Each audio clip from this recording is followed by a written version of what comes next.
Ẹ jẹ́ á ṣàgbéyẹ̀wò ohun tó fẹ́ ṣẹlẹ̀ sí gbogbo ìràwọ̀ pátá lónìí tí ń ṣọjọ́ Saturday, June 20 ọdún 2026 tá wà nínú ẹ̀ yìí. Mo kí Ọlọ́run ọba, mo ṣèbà Olódùmarè, ìbà akọ́dá ayé,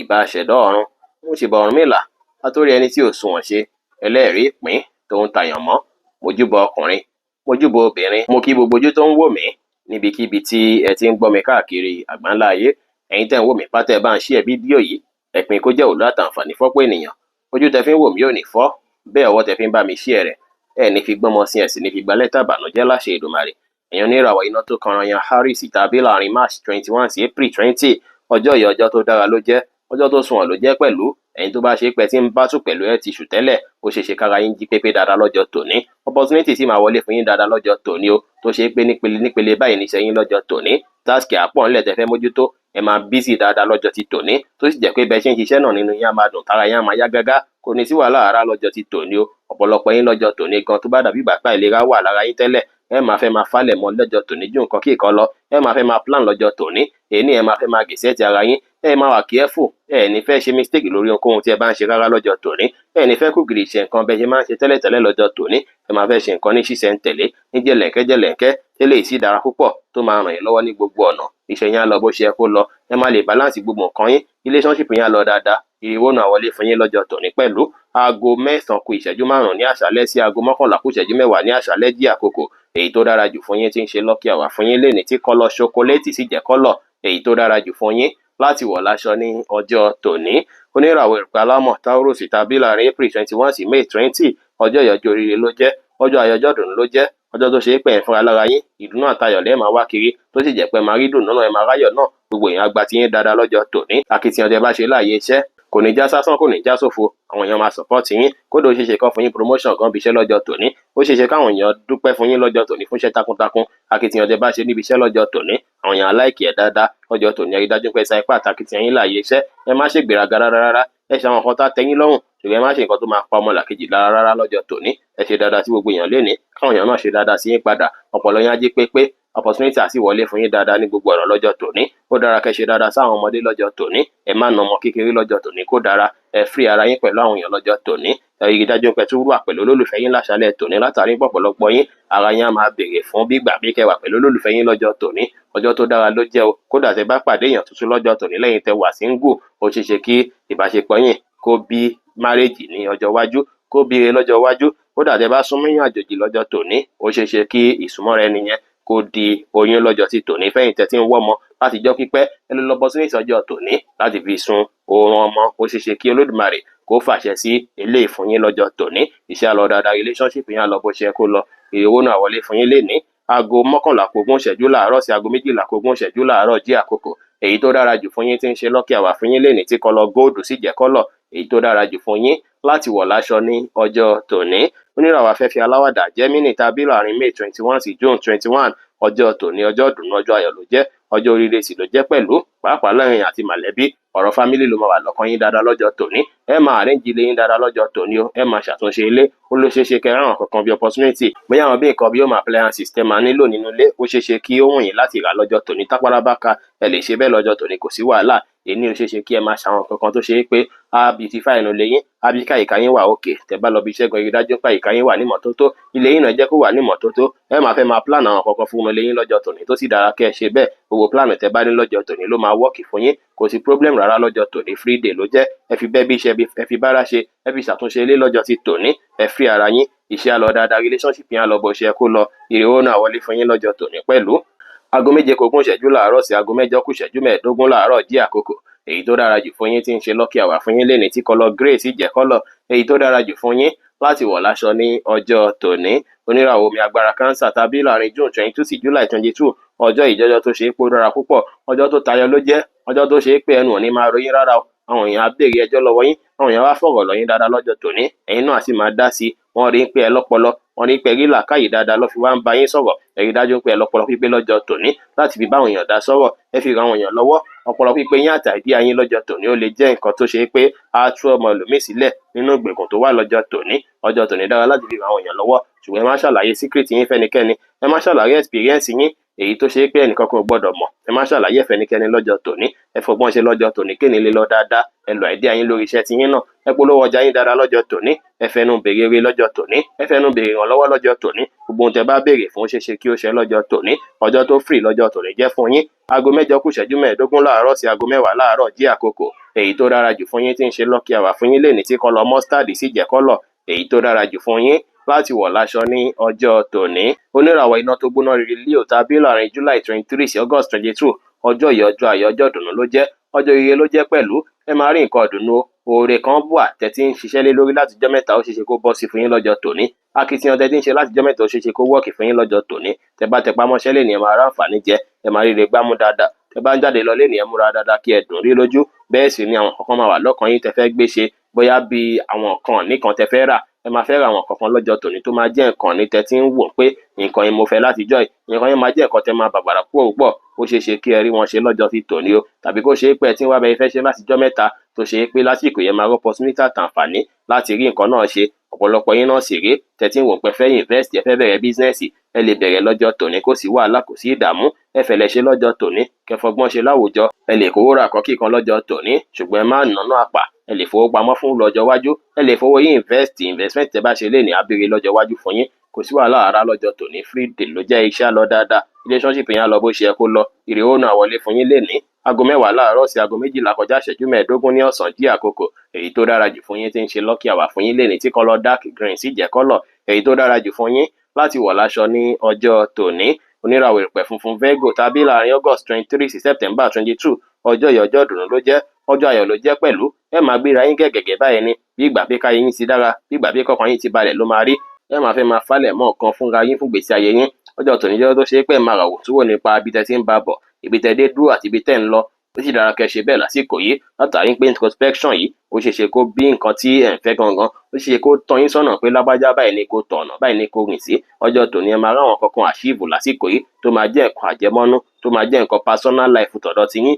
Ọ̀pọ̀lọpọ̀ yín lè ní ìmọ̀ sí nípa ara yín lénìí. Ọ̀pọ̀lọpọ̀ yín lè rá àǹfààní tó máa jẹ́ ti yín gangan lọ́jọ́ tòní. Iṣẹ́ tẹ́ bá ṣe lọ́jọ́ tòní ẹ fálẹ̀ mọ́ fúnra yín. Ẹ má gbèsè yín fẹ́ni kankan láti ṣe lọ́jọ́ tòní. Ẹ̀yin fúnra yín ni kẹ́ mójútó ṣe yín lọ́jọ́ tòní. Kẹ́ má bàa kábàámọ̀ lé lórí. Ọjọ́ tòní jẹ́ tó ṣe pé ọ̀rọ̀ ara yín ni kẹ́ gbàrò. Ẹ má gbọ́rọ̀ ẹnikẹ́ni ṣáájú ọ̀rọ̀ ara yín lọ́jọ́ tòní. Ẹ má wẹ̀wẹ̀ lẹ́rù lè rí kẹ́ wá fa ti yín lọ́wọ́ lọ́jọ́ tòní kó dára. Ẹ fálẹ̀ mọ́ ọ̀rọ̀ ìgbésí ayé yín. Ẹ wá bẹ́ẹ̀ fẹ́ ṣe kí ìgbésí ayé yín ti máa yí padà lásìkò yìí. Ọ̀pọ̀lọpọ̀ opportunity tó bá jẹ́ lọ́jọ́ tòní. Ẹ fálẹ̀ mọ́. Ẹ má ṣèmẹ́lẹ́, ẹ má ṣọ̀lẹ lọ́jọ́ tòní rárá. Kọjọ́ tòní lè lọ dáadáa. Láàyè iṣẹ́ ẹ máa rí ṣe dáadáa. Ẹ máa ṣàkitiyan láàyè iṣẹ́ débi pé àwọn èèyàn máa ní lágbájá yìí, in fact ó gbìyànjú. Àwọn èèyàn sì pọ́n yín lé dáadáa lọ́jọ́ tòní, wọ́n á respect yín dáadáa lọ́jọ́ tòní. Ṣùgbọ́n ẹ̀yin fúnra lára yẹn kára yín kún bàbàrà dáadáa lọ́jọ́ tòní. Relationship yín gan lọ bó ṣe yẹ kó lọ. Ire ó náà wọlé fún yín lénìí, ṣùgbọ́n ẹ má gbéraga rárá. Ẹ má ṣèṣe àfẹ́mí lọ́jọ́ tòní, kẹ́ fọgbọ́n ṣe lọ́jọ́ tòní kéni lè lọ dáadáa. Aago 7:20 láàárọ̀ sí aago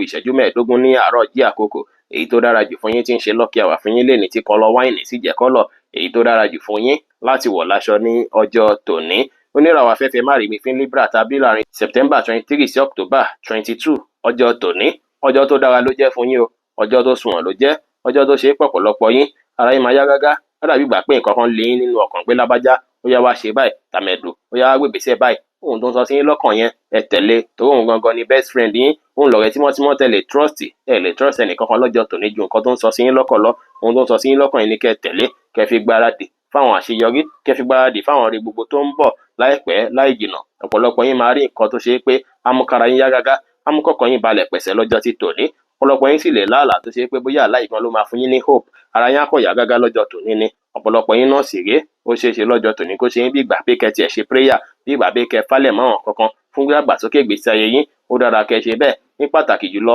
ẹ gbọ́rọ̀ sí ohun tó ń sọ sí yín lọ́kàn yín lẹ́nu. Ọ̀rọ̀ tí ẹ bá gbọ́ sí lẹ́nu yìí á ràn yín lọ́wọ́ dáadáa lásìkò yìí o. Àsìkò yìí ò ń ṣàsìkò tẹ́ lè fi dàn kọ̀kọ̀ pẹ̀lú èèyàn, kò ń ṣàsìkò tẹ́ lè fi wà níbi táriwó pọ̀ sí, kò ń ṣàsìkò tí ẹ lè fi ní ẹ fẹ́ ṣe nǹkan ìdọ̀tí àbí nǹkan ẹ̀gbin. Ẹ rí dájú pé ẹ fọkàn yín mọ́, ẹ fọ ara yín mọ́. Àyíká yín gbọ́dọ̀ wà ní ìmọ́tótó lọ́jọ́ tòní kéni lè lọ dáadáa. Iṣẹ́ wa lọ dáadáa tẹ́ bá ṣe lè. Relationship yín náà lọ bó ṣe yẹ kó lọ. Ire ó náà wọlé fún yín lénìí pẹ̀lú. Aago 8:05 láàárọ̀ sí aago 10 láàárọ̀ jí àkókò. Èyí tó dára jù fún yín tí ń ṣe lucky hour fún yín lénìí tí kọ́lọ̀ grey sì jẹ́ kọ́lọ̀ èyí tó dára jù fún yín láti wọ̀ láṣọ ní ọjọ́ tòní. Oníràwọ̀ omi tútù Scorpio tàbí láàrin October 23 sí November 22. Ọjọ́ yìí ọjọ́ oríire ló jẹ́, ọjọ́ ayọ̀ ọjọ́ ìdùnnú ló jẹ́ pẹ̀lú. Ọjọ́ ìjọ tó ṣe é pé ọ̀pọ̀lọpọ̀ yín ó ṣeé ṣe kí ẹ rí àǹfààní àti báwọn èèyàn ṣe dára lọ́jọ́ tòní. Àwọn èèyàn adúró tì yín, ó máa láwọn kankan tẹ́ ẹ̀ ń ṣe lásìkò yìí tó ṣe é pé bí opportunity ni tó ṣe é pé ó lè wọlé fún yín lénìí tó wá ṣe é ṣe pé ẹ fẹ́ bísí pẹ̀lú rẹ̀ ó lè jẹ́ láàyè ṣé ó lè jẹ́ níbikíbi ẹ máa ríyàn dúró tì yín ẹ máa ríyàn support yín dáadáa lọ́jọ́ tòní ire ìdùnnú lè wọlé fún yín lọ́jọ́ tòní táwọn èèyàn fẹ́ bá yín jó táwọn fẹ́ bá yín yọ̀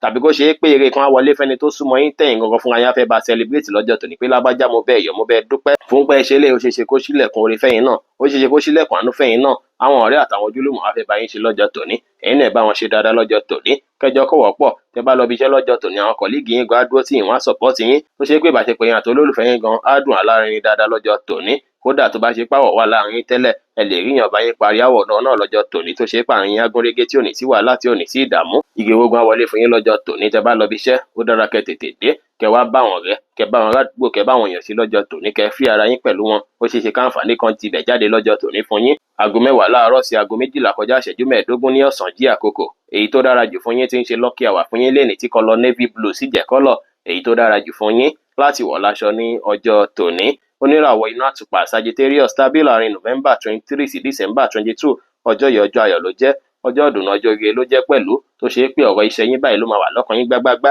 bẹ́ẹ̀ fẹ́ ṣe kárí ayín bóyá fẹ́ báláǹsì ọ̀pọ̀lọpọ̀ yín ó ṣeé ṣe kí ẹ ti ní àwọn ìgbésẹ̀ tuntun kan tẹ́ gbé lórí iṣẹ́ yín tẹ wá ń wòye tí ń kó yẹ kó lọ dáadáa tó sì máa wá lọ dáadáa ẹ máa rí àǹfààní jẹ níbi iṣẹ́ dáadáa lọ́jọ́ tòní ẹ máa wá opportunity níbi iṣẹ́ dáadáa lọ́jọ́ tòní tó ṣe pé opportunity yìí kò gbọdọ̀ pass yín báyà rá ìbàjẹ́ṣẹ́ kékeré ló wọlé ẹ welcome ẹ kẹ́ ṣe ìbàjẹ́ṣẹ́ tí ò fi bẹ́ẹ̀ lówó lórí ni ẹ ṣe ó ṣeé ṣe kí iṣẹ́ yìí kó padà bí iṣẹ́ ńlá fún yín lọ́jọ́ iwájú tó ṣe pé máa rówó ńlá nídìí ẹ wá ṣe prayer fún iṣẹ́ kékeré owó ńlá lọ́jọ́ tòní ẹ sì rí dájú pé ẹ bàbára iṣẹ́ yín lọ́jọ́ tòní ẹ pọ́nṣẹ́ yín lé lọ́jọ́ tòní tó bá gba kẹrì pàkéjì ọjà yín tó bá gba kẹ múra dáadáa lọ síbi iṣẹ́ lọ́jọ́ tí tòní kẹ kí dájú pé ṣe bẹ́ẹ̀ ẹ fi pákéjì sí kí gbogbo ẹ lè lọ dáadáa káwọn èèyàn lè bá yín ṣe dáadáa kẹ lè rí ṣe dáadáa láàyè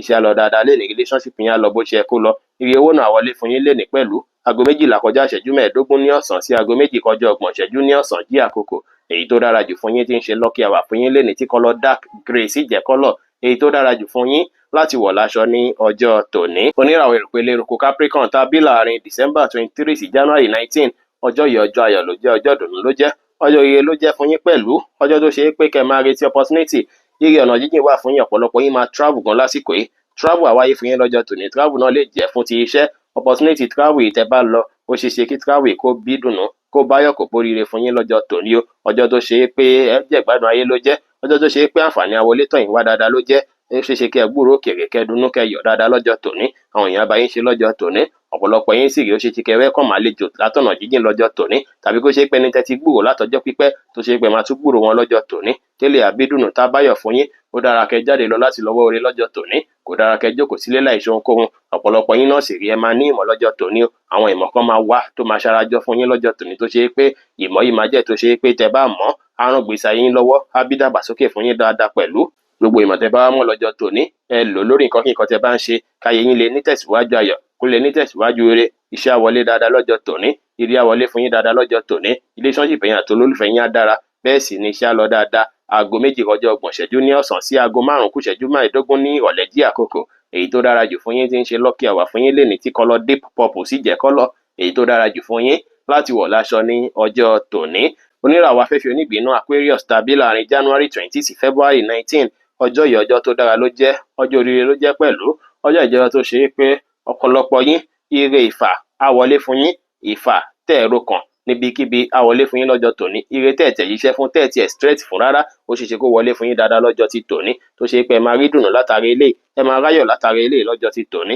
àwọn èèyàn àtèèyàn kan tí ó ṣe pé ẹjọ́ ń da kọ́kọ́ pọ̀ agúnrégé dáadáa lọ́jọ́ tòní àwọn èèyàn àti olólùfẹ́ yín náà agúnrégé dáadáa lọ́jọ́ tòní ara máa ṣe ń bí ìgbà pé kẹ́ wà pẹ̀lú olólùfẹ́ yín ni ó sì dára kẹ́ ṣe bẹ́ẹ̀ ẹ lè wà pẹ̀lú wọn lọ́jọ́ tòní wíwà pẹ̀lú wọn yín máa bí dùnnú abáyọ̀ abíkìbá ṣe pọ̀ yín kó wọnú ara abíkìrẹ̀ pọ̀ wọnú ara dáadáa lọ́jọ́ tòní ọ̀pọ̀lọpọ̀ yín náà sì rèé ó ṣeé ṣe kí ẹ fẹ́ máa ní àròjinlẹ̀ nípa àwọn kankan lọ́jọ́ tòní pàápàá kẹfẹ́ máa wòye sí pé ó dàbí ìgbà páyé mi ti ń yí padà kẹfẹ́ máa wọ̀n pé bóyá ìgbésẹ̀ báyìí ni màá gbé tí nǹkan á sì yí padà fún mi lójijì ó ṣeé ṣe kọ́pọ̀lọpọ̀ yín gan kẹ́ jẹ tẹ́tẹ́ lọ́jọ́ tòní ẹ̀yin tẹ́ máa ń ta tẹ́tẹ́ tẹ́ ń ta bàbá ìjẹ̀bú tẹ́ ń ta sporty bet gbogbo ó ṣeé ṣe kí tẹ́tẹ́ yín jẹ dáadáa lọ́jọ́ ti tòní tẹ́ bá fọ̀kásì nǹkan tẹ́ fẹ́ ta lọ́jọ́ ti tòní ó ṣeé ṣe kí nǹkan náà kí ó béèrè fún yín lọ́jọ́ ti tòní ọjọ́ tòní á lọ dáadáa fún yín gbogbo nǹkan á lọ bó ṣe yẹ kó lọ bá ṣe pẹ̀yìn àtàwọn àna àwọnú ara bá ṣe pẹ̀yìn àti olólùfẹ́ yín àwọnú ara ẹ̀yin àti èèyàn tẹ́jọ́ ń dàpọ̀ pọ̀ náà ìbáṣepọ̀ yín á dára tó sì jẹ́ pé nǹkan tẹ́jọ́ dàpọ̀ yìí ó lè bí àǹfààní fún yín lọ́jọ́ tòní. aago 5:15 ní ìrọ̀lẹ́ sí aago 7:09 ní àṣálẹ́ jí àkókò èyí tó dára jù fún yín tí ń ṣe lucky hour fún yín lénìí tí kọ́lọ̀ burgundy sì jẹ́ kọ́lọ̀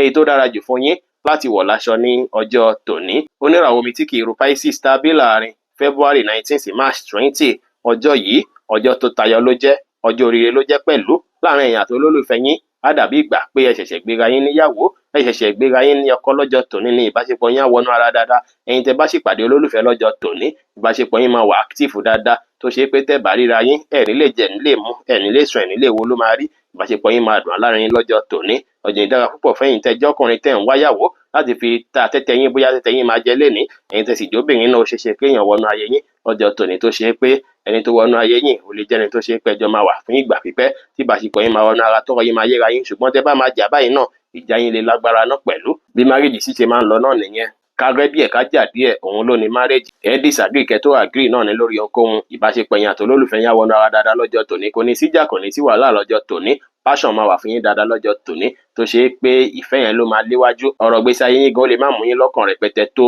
ọ̀rọ̀ olólùfẹ́ yín lọ́jọ́ sí tòní ẹ rí dájú pé falẹ̀ mọ́ṣẹ́ lọ́jọ́ tòní ẹ má jẹ́ kí ìfẹ́ olólùfẹ́ yín kó distract yín láti falẹ̀ mọ́ nǹkan tó ṣe kókó fún yín láti ṣe lọ́jọ́ tòní o tẹ́ bá ṣe tán lọ́wọ́ rọ̀lẹ́ lè padà sílé kẹjọ wà pẹ̀lú olólùfẹ́ yín ìbáṣepọ̀ yín á dùn alárinrin á sì tòrò dáadáa lọ́jọ́ tòní kò ní sí wàhálà rárá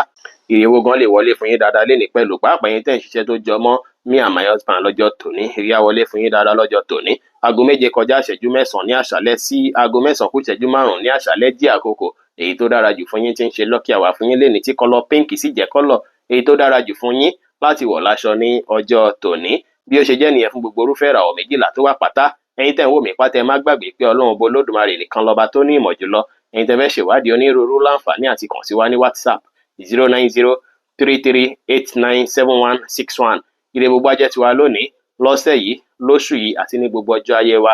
láṣẹ Ìdùmarè ire o.